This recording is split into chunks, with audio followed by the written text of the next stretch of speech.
wasn't the only dame in Gotham looking for emancipation. Welcome back, everyone. It's Charlie. This is going to be my non-spoilery Birds of Prey review video. I had a chance to see the movie this week, so there won't be any big spoilers in this video. I'll be doing an Easter eggs video later this weekend once everyone has a chance to see the movie. We're doing a movie ticket giveaway. All you have to do to enter is be a subscriber and leave your favorite Birds of Prey moment from anything on the video. It could be from the animated series, from the comics, anywhere. So first things first, Birds of Prey is really more like a Harley Quinn movie with the Birds of Prey in it. The film does a good job of bringing the team together, so to speak, and the characters do have good chemistry together when they are working as a team, but the whole movie is told from Harley Quinn's perspective in a very Deadpool way. As you've seen from all the trailers, she narrates her own story just like Deadpool, and just like Deadpool, she is an unreliable narrator in that you're seeing events as she remembers them and not always as they actually happened. Ah, shit, I told this all wrong. Quick history lesson. The basic concept of the movie, as you've seen from all the trailers, is that Harley Quinn decides that she can't stand the Joker anymore, leaves him, and then without his protection, Black Mask, who's the biggest villain in town next to the Joker, played by Ewan McGregor, tries to get rid of her because he's always hated her and has just always been too afraid of the Joker to go after her. So on her own and on the run, John Wick style from Black Masks, there is a lot of John Wick going on during the movie that I'll explain in a second.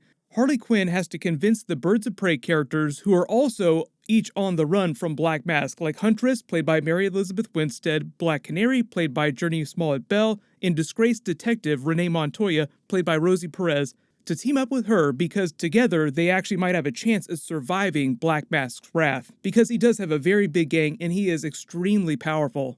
I know there's a lot of questions about what's going on with Batman, what's going on with the Joker, because you don't really see them in any of the trailer footage, but you're in Gotham, so you would expect the movie to at least address them at some point. The movie does address what's going on with them, but I think it deals with them in a really clever way, because I don't think anybody ever expected Batman to be a big character during this small rated R Birds of Prey movie. You also have another longtime Batman family comic book character, Cassandra Cain, played by Ella J. Bosco. She's actually the real-world niece of Dante Bosco, so if you're a really big Avatar: The Last Airbender fan, she is Prince Zuko's niece. Normally, I'm not a big fan of child actors, but she actually did a great job during the film. It's a bit of a different spin on the Cassandra Cain character, though. Usually, I don't mind them changing comic book backstories a little bit to fit whatever their narrative is, as long as they justify it and as long as the movie is actually good. The movie does a good job of setting up all the Birds of Prey characters, but like I said, this is mostly a Harley Quinn movie following her character around, so if you stan some of the other secondary characters way more than Harley Quinn, you might not enjoy it quite as much. They've already kind of explained what they're doing with the sequel, so I'll address that at the end of the video. There's a very logical progression for the characters after this movie. Margot Robbie always shines as a Harley Quinn character. She was one of the biggest breakouts of the first Suicide Squad movie, and this movie is meant to be a continuation of that timeline, so the Joker of this movie that she's leaving, quote-unquote, is the Jared Leto Joker. There were even scenes from the Suicide Squad movie that they reused and altered just a little bit for this movie, so see if you can spot which ones those were when you go to see it. Some of them even found their way into the trailer as part of the intro that she has setting everything up, where she narrates her backstory like, this is where I've been up to this point, and this is where the movie begins. Ewan McGregor is great as Black Mask. He's a very different version of Black Mask that I've been used to seeing. Most of my exposure to the character has been through the Batman Arkham games, through the comics, through the animated series, so his spin is a little something different. But he's the kind of actor that can work with whatever kind of material he's given. He's probably the best thing to come out of the Star Wars prequels, which is why they're giving him an Obi-Wan Star Wars Disney Plus series that's going to start filming next year. Cue every hello there you've got. If you've been watching any of the Birds of Prey trailers, you have a pretty good idea of what's going on with his character in terms of tone. But the movie itself is way better than the trailers made it out to be, which just goes to show you shouldn't review a movie just based on trailer footage. His right-hand man, Victor Zsasz, is played by Chris Messina, who's also great in this as that character. They even gave him the comic book markings all over his body. He's known for marking himself for every person he kills. He and Ewan McGregor had great villain chemistry together, and they make for good foils to Margot Robbie's Harley Quinn, who spends a lot of the movie on the run from them, John Wick style, squirming out from underneath their grasp.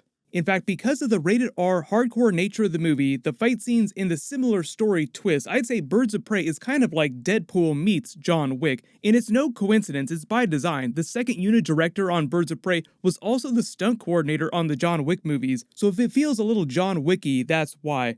But the biggest complaint I think against the movie is in how uneven the narrative can be, because you're getting everything from Harley Quinn as she narrates the story, first-person perspective style like Deadpool. She remembers things out of order, so there's a lot of things that happen in the non-linear way. Or some points in the movie where she'll pull a hard stop and quote-unquote rewind back to the beginning and start retelling the story. So if you're not used to those kinds of narrative tropes, the movie can jerk you around a little bit. It didn't really bother me that much, but it might be an issue for non-comic book fans or people who just aren't used to things like that happening in movies. It just pitched as a really fun, smaller team-up story within the Justice League DCEU continuity of movies, and I think the decision to make it rated R really did help it, the same way that doing Joker rated R helped it become so powerful. But the Birds of Prey movie is a very different type of movie in terms of tone, what it's trying to accomplish, than the Joker movie was. That's meant to be a really serious picture. Birds of Prey is meant to be more of a wisecracking Deadpool-style film. And while the Joker movie is redefining what it is to be a comic book film, what it's possible to do with that type of a story, is sort of reinventing what comic book movies are the same way that Deadpool did a couple years ago, the Birds of Prey movie isn't quite so revolutionary. They're not reinventing the wheel or anything like that. So even though it's a very well-made movie, it's obviously not quite as powerful in terms of cinema as, say, something like the Joker. And even though it is rated R, they didn't make the Birds of Prey movie to be part of the DC Black Label of films that the Joker is part of. Those are mostly meant to be Todd Phillips associated Elseworld stories that don't have any real connection to the Justice League DCEU characters, even though now they really are talking about doing a Joker sequel. Birds of Prey is just another DCEU movie that also happens to be rated R, and Margot Robbie's Harley Quinn will also appear in James Gunn's Suicide Squad movie in the future. They're purposefully very ambiguous about what the actual date is during Birds of Prey. You only know that it takes place sometime after the events of the first Suicide Squad movie, so I'm assuming the same will be true of the new Suicide Squad movie. And because the Joker won't be in that one either, they won't really reference him in a big way during Harley Quinn's scenes, just to avoid confusion. Without getting into spoilers, I'll say there is some clever trickery in the way that they use the Joker character, because he is very fundamental for why Harley Quinn is doing what she's doing during the course of the film. But if you've ever seen Batman the Animated Series episode of Gotham City Sirens, you may also be asking yourself, if this was supposed to be a Harley Quinn movie, then why did they decide to put the Birds of Prey characters in it and call it Birds of Prey instead of just calling the movie Harley Quinn? The actual full title of the movie is Birds of Prey and the Fantabulous Emancipation of One Harley Quinn.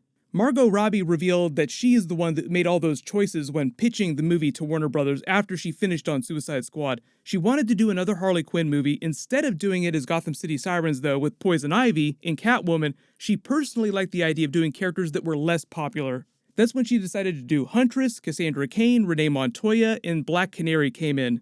But when asked about sequels during all the press junkets, they did say that they all wanted to do versions of Poison Ivy and the other Gotham City Sirens characters in future sequels. So I just take that to mean that at some point we will see a Birds of Prey versus the Gotham City Sirens movie, and it'll be their sort of parody spin on Batman v Superman, where the Joker or some other big Batman villain winds up being the real threat. Then the Birds of Prey and the Gotham City Sirens will have to team up to take them down, whoever that winds up being. They also said that when they made this, they didn't take into account anything that was going on with the new Suicide Squad movie. So if you feel like it's all a little confusing, don't worry, I'll start explaining the timeline again when I do videos for the new Suicide Squad movie, but they're still shooting that right now.